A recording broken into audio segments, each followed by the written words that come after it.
Hello বন্ধুরা, good morning. Monika blogger lifestyle চ্যানেলে তোমাদেরকে অনেক অনেক অনেক স্বাগত জানিয়ে আজকে নতুন একটা ভিডিও শুরু করছি। আর আজকে সকাল সকাল দেখো ডাক্তার দেখাতে বেরিয়ে পড়েছি। আমাদের এখানে হসপিটালে ডাক্তার দেখাবো অর্জুনের জন্য। অর্জুনের কিছুদিন হলো শরীরটা খুব খারাপ, তো তার জন্যই যাচ্ছি যে দেখিয়ে নেবো। তো চলো, দেখো রাস্তায় বেরিয়ে পড়েছি। আর রাস্তাতে দেখো একদম ট্রাক্টর কীরকমভাবে যাচ্ছে, আর প্রচুর পরিমাণে ধুলো। জানো তো, কত দিন যে বৃষ্টি হয়নি তার কোনো বলার ভাষাই নেই। খুব পরিমাণ গরম লাগছে আর খুব পরিমাণ রোদ উঠেছে। তো যাই হোক, এই টাইমে ছাড়া তো আর হসপিটালের দেখানো যায় না, তো তার জন্য এই রোদ হলেও যেতে হবে, কিছু করার নেই। তো দেখো আমাদের এখানে এখানটা হচ্ছে পোল, তো পোলে চলে এসেছি, পেরিয়েও গেলাম। বেশ ভালো লাগে জানো তো এখানটা দেখতে। তাও এই গাছপালাগুলো আছে বলে একটু ঠান্ডা হাওয়াটাও দিচ্ছে। রোদ হলেও হাওয়াটা ঠান্ডা আসছে। আর এখন তো খুব বেশি মাত্রায় তাপমাত্রাটা আসছে না, যেহেতু এখন সকাল আছে। যখন দুপুরের দিক হবে তখন খুব জোর জোর গরম হাওয়া বইবে, তখন কিন্তু আরোই বেশি কষ্ট হবে। তো যাই হোক, দেখো গাছের দুপাশ দিয়ে হয়ে রাস্তা মাঝখানে, আর চারিপাশটা শুধু মাঠ আর মাঠ।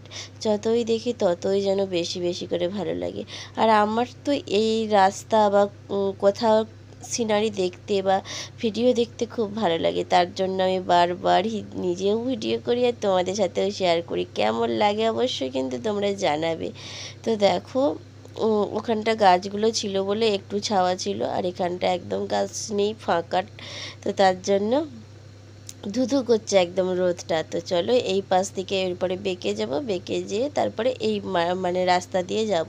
এই রাস্তাটা দিয়েও গাছ আছে। তো চলো, চলে এলাম হাসপাতালে। তো চলো এবার টিকিট কাটতে হবে। আর আজকে যা পরিমাণ ভিড়, এই দেখো অর্জুন।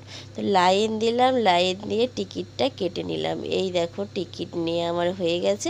তোমাদেরকে একবার দেখিয়ে দিই, দাঁড়াও টিকিটগুলো।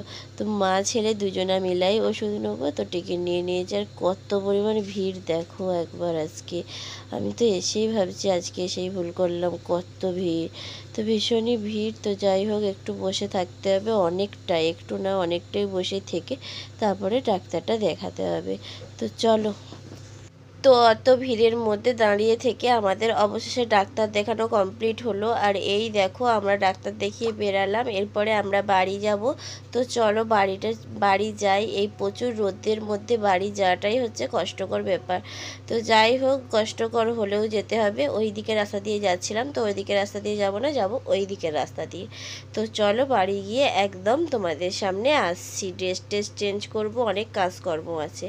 তো দেখো রোদে পুড়ে জ্বলে একদম এইমাত্র বাড়ি ফিরলাম। তো বাড়ি এসে এরপরে ড্রেসটা চেঞ্জ করব, অনেক কাজকর্ম আছে, তো চলো ঝটাপট করে নিই। তো ড্রেসটা চেঞ্জ করলাম, ড্রেসটা চেঞ্জ করে অর্জুনকে স্নান করালাম। স্নান করিয়ে ও টিভি দেখছে, ওকে শরবত দিলাম। আর একটু পরেই খাবার খাওয়াবো। তো আমি তার আগে বিছানাটা একটু পরিষ্কার করে নেবো। তো তার জন্য বিছানাটা দেখো চাদরটাকে মিলে নিচ্ছি ভালোভাবে, বিছানাটা গুছিয়ে নিই। কিছু কাপড় জামা আছে, কাপড় জামাটা কেচে নিয়ে রোদের মধ্যে দিয়ে দেবো। তারপরে স্নান করে পুজো করে খাওয়া দাওয়া করবো, এটাই হচ্ছে আপাতত কাজ। তো চলো, বিছানাটা আমার গুছানো হয়ে গেছে, বালিশগুলো গুছিয়ে নিচ্ছি। আর অর্জুনের যেহেতু ওকে ভাতটা খাইয়েই শোয়াবো, তো তার জন্য বিছানাটাও করে নিচ্ছি। তো কেথাটা মিলে নিলাম। দেখো এই ছোটো ছোটো খেতাগুলো বেশ ভালো লাগে মিলে বিছানা করতে। তো দেখো মিলে নিয়েছি, আর এখন আমি বালিশগুলোকেও গুছিয়ে দিলাম। তো চলো, বিছানা গুছানো আমার কমপ্লিট হয়ে গেছে। এরপরে আমি চলে যাবো কাপড় জামাগুলো কেচে নেবো। ঘাটে কাচবো না আজকে, বাথরুমে কেচে নেবো। যা পরিমাণ রোদ, আর রোদের মধ্যে যে আর কাপড় জামা কাচা যাবে না। তো তার জন্য দেখো আমি উঠলাম। আর এরপরে আমি এটাই তোমাদেরকে বলছি আর কি, যে কাপড় জামাগুলো কেচে নিয়ে এসে রোদের মধ্যে দিয়ে দিই, না হলে বেলা হয়ে যাবে। তো চলো, তোমাদের সাথে কথা বলতে বলতেই আমি কাপড় জামাগুলো কেচে নিয়ে চলে এলাম ঝটাপট। আর দেখো এখন রোদের মধ্যে দিয়ে দিচ্ছে। কি পরিমাণ রোদটা একবার খালি দেখো, যতই দেখবে ততই অবাক হয়ে যাবে, এত পরিমাণ ঝাঁঝা রোদ। তো চলো রোদের মধ্যে দিই, তারপরে আমি স্নান করব, স্নান করে আবার পুজো করব, করে তারপরে খাওয়া দাওয়া করবো। তো আজকে কি রান্না বান্না করেছি তোমাদেরকে তো দেখানো হয়নি, তো তোমাদেরকেও দেখিয়ে নেবো। তো চলো, আমার প্রায় মেলা কমপ্লিট হয়ে গেল। এরপরে আমি স্নানটা করে পুজো করে তারপরে তোমাদের সামনে আসছি। তো বন্ধুরা স্নান করলাম, পুজো করলাম, আর দেখো একদম খাওয়া দাওয়ার টাইম হয়ে গেছে, তো তোমাদের সামনে চলে এলাম। তো চলো দেখো কি রান্না করেছি আজকে।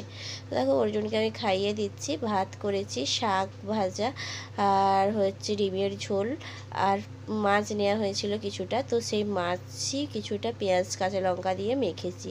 তো এটাই হচ্ছে আজকে দুপুরের আমাদের লাঞ্চ। তো চলো খাওয়া দাওয়া করে বাসন টাসন ধুয়ে নিয়ে এসে শুয়ে পড়লাম। আর আজকে না রোদে গরমে ভীষণই কষ্ট হয়েছে। তারপরে আবার অত পরিমাণ ভিড় ছিল, মানে অনেকটাই বেলাও হয়েছে, অনেকক্ষণ দাঁড়িয়েও থাকতে হয়েছে। তো কিছু করার নেই, ডাক্তার দেখাতে যখন গেছি দেখিয়েই তো আসতে হবে, তাই না? তো চলো এখন শুয়ে পড়েছি, একবার ঘুমিয়ে পড়বো, অর্জুনকেও ঘুম পাড়াবো। আর আমার আজকের দিনটা এভাবেই কাটলো, তোমাদের সাথে শেয়ার করলাম। কেমন লাগলো অবশ্যই কমেন্ট বক্সে কমেন্ট করে জানাও।